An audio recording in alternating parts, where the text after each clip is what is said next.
battle de ce soir, Gilets jaunes 2 points, ras-le-bol, point d'interrogation avec Claire Aupetit, Emmanuel Grégoire, Thomas Guénolé et François Boulot.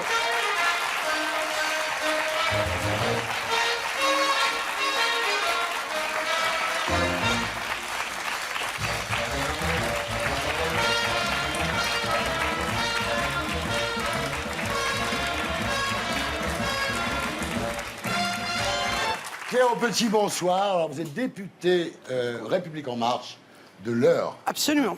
Bienvenue parmi nous. Merci. Emmanuel Grégoire, bonsoir. Vous êtes premier adjoint à la mairie de Paris. Bienvenue parmi nous.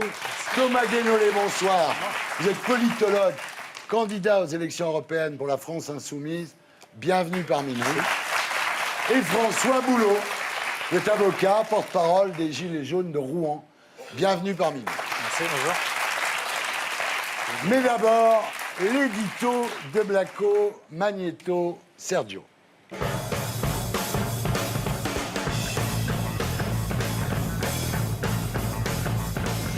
Pauvres gilets jaunes, ils ont tellement de mal à boucler leur fin de mois qu'il y a toujours quelqu'un pour excuser leur dérapage.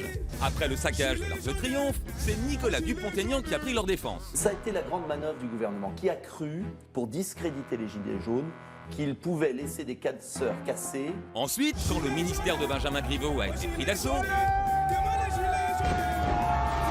c'est Éric Coquerel de la France Insoumise qui est monté au créneau. Le gouvernement a des larges responsabilités au-delà de sa politique, qui est extrêmement violente. Par exemple, vis-à-vis des chômeurs, sur les décisions qui ont été prises, d'accord, qui sont autrement plus violentes, excusez-moi de vous dire, que des cases d'abri de bus ou de choses comme ça. Éric, finalement, quels que soient les dérapages des Gilets jaunes,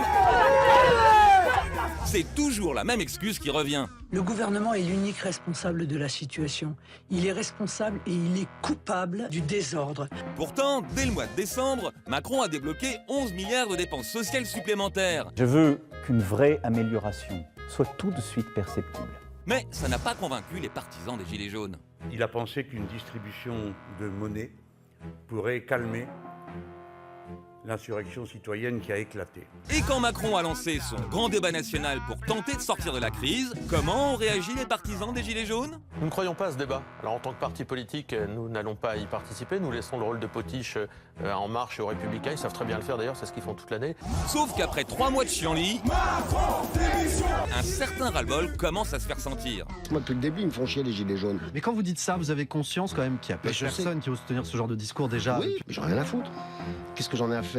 À un moment donné, il y a des gens qui pensent comme moi aussi. Mais il n'est pas le seul à en avoir ras-le-bol. Les maires des grandes villes tirent eux aussi le signal d'alarme. À Paris, Lyon, Bordeaux, Toulouse ou Saint-Étienne, les dégâts se chiffrent en millions d'euros. Pour le petit commerce, la situation est catastrophique avec plus de 70 000 salariés au chômage partiel et une baisse du chiffre d'affaires qui atteint parfois les 30%. La casse et les violences n'ont pourtant pas discrédité les Gilets jaunes, puisque 60% des Français continuent à soutenir le mouvement. Mais un autre signe ne trompe pas. En janvier, Macron a repris 5 points dans les sondages, puis il a encore grimpé de 6 points en février. Résultat, sa cote de popularité est plus élevée aujourd'hui qu'au début du mouvement des Gilets jaunes. D'où la question, et si le vent est en train de tourner?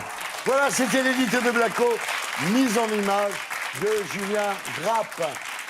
Alors, selon un sondage Elab paru mercredi, 56% des Français estiment que la mobilisation des Gilets jaunes doit s'arrêter et 64% disent ne plus se reconnaître dans les revendications des manifestants. Alors, y a-t-il un ras-le-bol des Gilets jaunes? C'est notre débat de ce soir. Alors, on commence avec vous, Claire Aupetit. Est-ce que les Français soutiennent ou comprennent les Gilets jaunes? Comprendre, oui. Tout le monde peut les comprendre. Ouais. Qui ne comprendrait pas? Mais entre là, à les soutenir en rapport de ce qu'ils sont devenus, ce qu'il reste et ce qu'il y a. Vous avez les Gilets jaunes. Enfin, j'aime pas trop dire, de toute façon, les Gilets jaunes. Non, voilà. Donc, vous avez des Français, citoyens français, qui avaient des revendications, qui les ont toujours, qui attendent encore un petit peu plus de réponses, et même plus de réponses. Dans le grand débat, nous les avons. Voilà, le débat est ouvert. L'écoute est là, ça c'est sûr et certain. Mais il faut savoir maintenant, ce qu'il reste, ce sont des casseurs, ce sont des perturbateurs. Là, nous voyons quand même de plus en plus d'entreprises en très grande difficulté. Moi, sur ma circonscription, depuis 2 jours, je dois dire que je suis vraiment effarés de ce qui arrive. Nous avons la plus ancienne fabrique de chaussures française sur ma circonscription. Elle a été créée en 1790. Elle a souffert. Il y a quelques années, elle était en difficulté. Elle est relancée. Et là, depuis 48 heures, 30 personnes au chômage. Ouais. Et là, c'est plus possible. Les maires de France ont rencontré Bruno Le Maire cette semaine. Ils ont demandé des indemnisations au-delà de ce qui avait été annoncé. Ils disent il faut nous. Oui. Comment on fait? Soyez bien conscients que ces indemnisations-là, c'est vous, Ce que j'allais vous nous, dire. c'est tout le monde. Ce que j'allais dire. C'est que Bruno Le Maire, il peut donner c'est- des indemnisations à tout le monde. De toute façon, c'est nous qui allons payer, hein, c'est Ah. pas lui. Hein, il est pas. Voilà. Absolument. Emmanuel Grégoire, donc vous êtes premier adjoint donc, à la mairie de Paris. Vous attendez quoi de l'État pour restaurer ce qui a été détruit durant tous ces samedis successifs? Il faut à la fois que l'État règle, accompagne les villes qui ont subi ça, et puis surtout les commerces, mais il faut surtout qu'il dénoue cette crise politique. Et ce qu'on regrette aujourd'hui, c'est qu'on est dans une forme de gestion d'un mouvement qui s'enlise, dans lequel il y a une exacerbation de violence dans la confrontation, et elle est partout, pas seulement dans les excès des Gilets jaunes, et qu'il faut dénouer cette crise politique par de la politique, parce qu'on voit bien que les réponses de sécurité publique n'y arrivent pas. On est et ils n'y d'accord. arriveront pas. Alors, Édouard Philippe a annoncé un plan d'aide de 3 millions d'euros aux villes. Les dégâts se chiffrent à 30 millions d'euros. Et c'est vrai que l'impact est épouvantable sur les commerçants. C'est-à-dire, ceux qui sont proches des manifestations ont perdu 40% de chiffre d'affaires. Ceux qui sont liés au tourisme, c'est-à-dire le commerce, les hôtels, les restaurants, moins 20, moins 30%. La construction, moins 15%. Tout ça avec une croissance qui sera moins importante que prévu finalement. Alors Thomas Guénolé, bonsoir. Bonsoir. Alors, vous soutenez le mouvement, Oui. malgré l'escalade de la violence. Le 1er décembre, vous avez tweeté, on voit votre tweet, action politique et pas simple vandalisme. Donc, c'est-à-dire que pour vous, cette violence est une forme d'expression. C'est-à-dire quand on n'en a plus les moyens de se faire entendre, eh ben on casse. C'est Ce qui ne veut pas dire approuver, c'est simplement que quand moi j'ai été sur le terrain à plusieurs reprises, puisque je fais partie en réalité des Gilets jaunes, puisque n'importe qui peut y être, à partir du moment où vous mettez un gilet jaune et que vous êtes d'accord et que vous y allez, vous en êtes, j'en suis. Et ce qui m'a frappé, c'est que ce n'est pas juste les casseurs en général. Il y a 3 profils très différents qui n'ont rien à voir. Il y a des gens qui sont des pillards, qui viennent généralement à la fin, ils viennent juste pour... Ils viennent faire leurs courses, quoi. Ils viennent voler des trucs dans les magasins. Voilà. Donc ça, c'est une catégorie. Vous avez des gens qui sont des manifestants initialement pacifiques et qui, à force de se faire gazer, de se faire nasser, de se faire matraquer, deviennent violents en cours de manifestation. C'est encore un autre profil. Et puis vous avez un 3e profil qui sont par exemple les Black Blocs, etc., qui eux viennent dans une logique immédiate de confrontation et d'utilisation de la dégradation matérielle notamment, dans une logique d'insurrection politique. Oui. On est d'accord ou pas avec ces méthodes, mais vous admettrez que ce sont des profils différents. Voilà. Juste quand vous avez de la violence, c'est nécessairement qu'une personne a été touchée. Et donc, par exemple, une main arrachée, c'est une violence. Vous voyez, par exemple.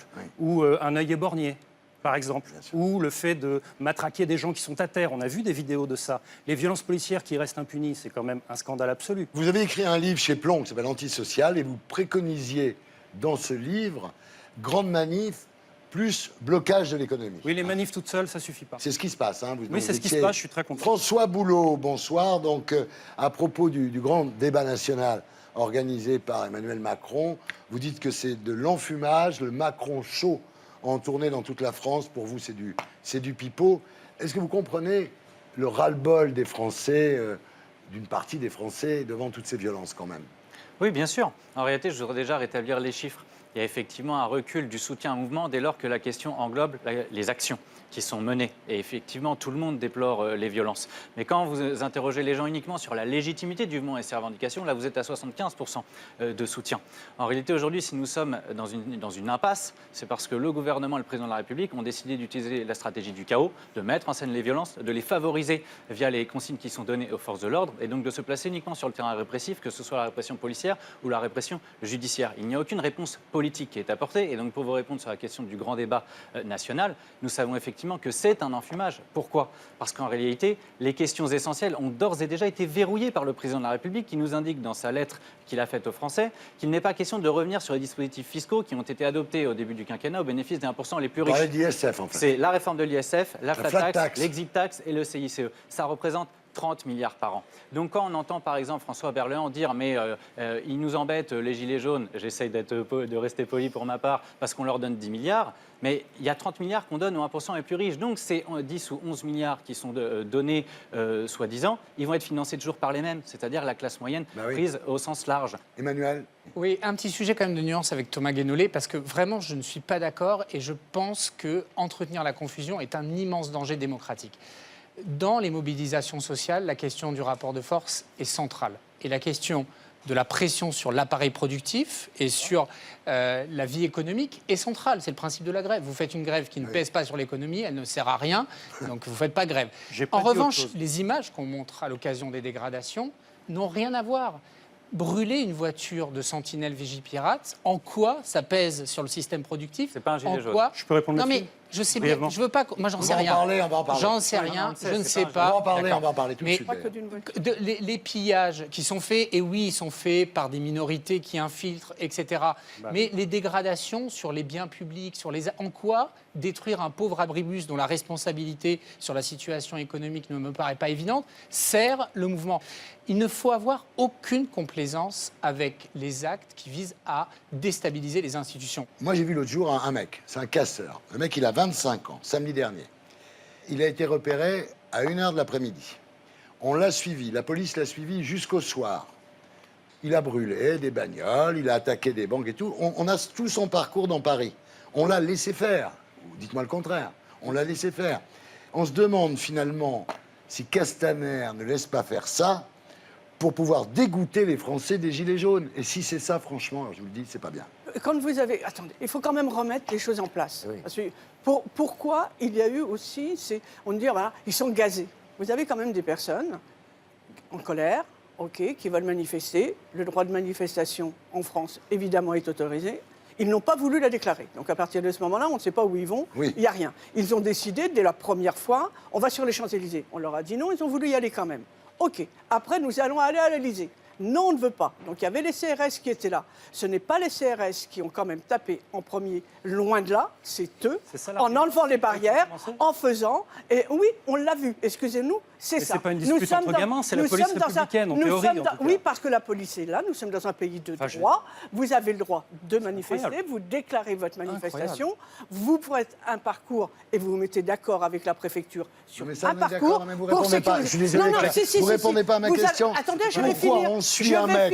Celui-là, je suis pas le seul à l'avoir vu. Est-ce que je suis le seul à l'avoir vu? Je ne pourrais pas vous répondre. Non, excusez-moi, mais revoyez quand même tout ce qui s'est passé. Et quand vous voyez, parce que quand on dit les gentils gilets jaunes, moi je ne vais pas casser. Il n'y a pas. Mais à partir du moment où tu t'arrêtes, quand tu vois quelqu'un qui casse, qui brûle, même un magasin, une banque, tout ce qu'il peut avoir et qui brûle une voiture, pas une seule voiture, il y a quand même des centaines de voitures qui ont été brûlées en France. Et quand vous avez ces soi-disant gentils gilets jaunes qui sont tout autour à rigoler et qui y vont et qui trouvent ça vraiment super, ceux qui sont vraiment en colère, qui ont manifesté pour obtenir quelque chose sont déjà partis dans ces cas-là.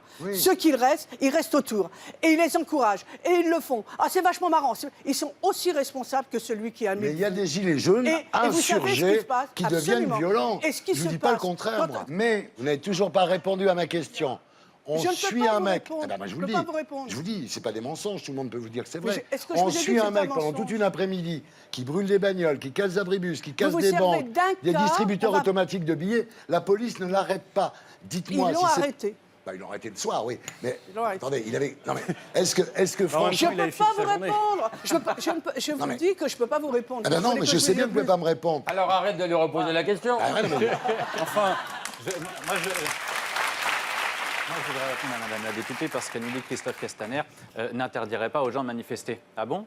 Et qu'a-t-il dit la veille d'un des actes où il disait que chacun des manifestants qui se rendrait à la manifestation se rendrait complice des casseurs? Moi, je ne savais pas qu'on avait voté les pleins pouvoirs au ministre de l'Intérieur et que vous pouvez à lui tout seul réécrire le code pénal. Parce que dans le code pénal, vous avez le principe de la responsabilité individuelle. Vous n'êtes pas responsable pour les actes des autres. Et on parle depuis 10 minutes de violence.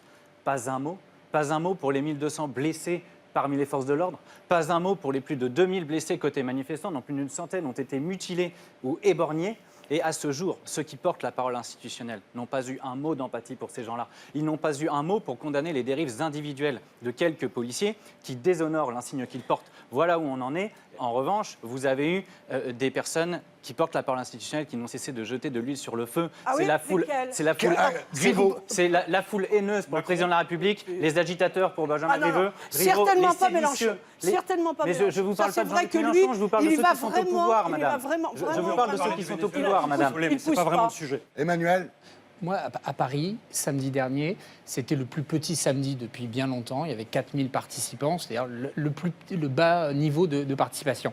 Or, pourtant, il y a eu des dégâts quasiment aussi importants qu'en décembre, alors que depuis janvier, on était rentré dans une forme de normalisation avec C'est la même minorité qui revient à chaque fois. Il n'y a pas de doute. Autour de la Tour Eiffel, ça a coûté très très cher. Il faut qu'on sorte de cette confrontation dans laquelle on a face à face des flics hyper tendus, épuisés, exaspérés, avec les excès individuels dont vous témoignez. Mais ce que je sais, c'est que quand vous observez les images, et ça explique aussi la difficulté à comprendre pourquoi la police n'intervient pas, ce sont des petits groupes extrêmement mobiles, extrêmement efficaces, extrêmement professionnalisés, qui se cachent au milieu des gilets jaunes. Et c'est très difficile d'aller chercher au milieu d'une masse un individu. Et donc, ils les repèrent, on les suit sur les réseaux de vidéoprotection, comme on dit. Et donc, c'est vrai que parfois, c'est incongru, mais les policiers ne peuvent pas physiquement aller les chercher. C'est ce qu'ils disent. Sauf à risquer de mettre en danger tout le monde. C'est ce que disent les forces de police sur le mec dont je vous parlais. On ne l'a pas arrêté parce qu'il était au milieu des autres. Alors, dernier point, last but not least, c'est de faire passer les gilets jaunes pour des antisémites. Alors ça, en France, c'est l'argument définitif. C'est-à-dire quand tu veux détruire quelqu'un, tu dis c'est un antisémite. Alors les gilets jaunes, il y en a sûrement qui sont antisémites, mais faire passer les gilets jaunes, comme je le vois sur les chaînes d'infos en ce moment, c'est-à-dire que c'est pratiquement à chaque fois qu'on dit gilets jaunes, on dit antisémite. En aucun cas, je les traiterai d'antisémites, évidemment. Simplement, je n'ignore pas que dans une manifestation, il y a eu des quenelles de fête, il y a eu des chants de fête quand même. Là, et ça, et les autres gilets jaunes qui les entouraient, les regardaient, beaucoup souriaient, et personne n'a dit « tais-toi ». Oui. Donc là, à partir de ce moment-là, prenez l'exemple de Bagelstein qui vend des bagels. Il y a écrit « Juden ». Sauf que ça n'a pas été écrit, enfin a priori, je vois pas, ça a été écrit la veille. Et quand vous regardez les chaînes d'infos, on a l'impression que les gilets jaunes sont allés écrire Juden. Pas la chose moins grave. Et la réponse de la boutique a été remarquable. Génial, génial, on la voit à l'écran. Enfin, c'est toujours la même méthode de diabolisation, en tout cas dans la communication gouvernementale, Macron, Castaner, Griveaux, toute la bande. C'est, il y a une poignée de telle ou telle personne qui font ou disent des trucs qui sont abominables, et ça sert, c'est utilisé ensuite pour diaboliser, pour mettre le soupçon sur les gilets jaunes tout entiers. Je voudrais rappeler un truc, on n'a pas besoin de se désolidariser d'un truc dont on n'a jamais été solidaire. Oui. C'est tout. Oui. C'est comme demander aux musulmans d'aller manifester contre le 11 septembre. Exactement. Bon, alors Yann. Il y a, à mon avis, dans cette histoire, une erreur de raisonnement gravissime. On a tendance à dire la majorité des gilets jaunes sont des gens bien, qui ont la légitimité de leur colère, et c'est la vérité. C'est la vérité. Et on dit aussi qu'il y a une minorité qui vient abuser de ce mouvement, qui est une minorité dangereuse, de populace, et qui véhicule une haine antisémite, raciste, etc. Or, à mon avis, l'erreur de raisonnement vient du fait que, précisément dans les mouvements de foule, la minorité gagne toujours. La minorité permet de gangréner l'ensemble. C'est vrai en 1793, c'est les bolcheviks et les mencheviks. Exactement. Et c'est justement la minorité qui est hors sujet, la minorité qui n'a rien à voir, la minorité qui vient pestiférer le mouvement, qui va l'emporter. Et les gilets jaunes sont dépassés par les gilets jaunes d'une certaine manière, car ils ne voient pas qu'à force de permettre à cette gangrène de venir contaminer leur mouvement, ils décomplexent une parole, et malheureusement, par une sorte de ruse de l'histoire terrible, il y avait un antisémitisme qui avait un peu disparu parce qu'on était habitué à celui de Dieudonné et de Soral, et on était habitué aussi à celui de l'islamisme radical, mais on avait oublié que l'antisémitisme qui lie les juifs à l'argent existait, et là il est de retour par une sorte de combinaison terrible qui est que la haine de l'argent que véhiculent les gilets jaunes et la haine des juifs que véhicule la vermine qui les accompagne fait que cet alliage inédit est explosif pour la République. Pierre Petit, merci d'avoir été avec nous. Thomas Guénolé, merci. François Boulot, merci. Emmanuel Grégoire, merci d'avoir été avec nous.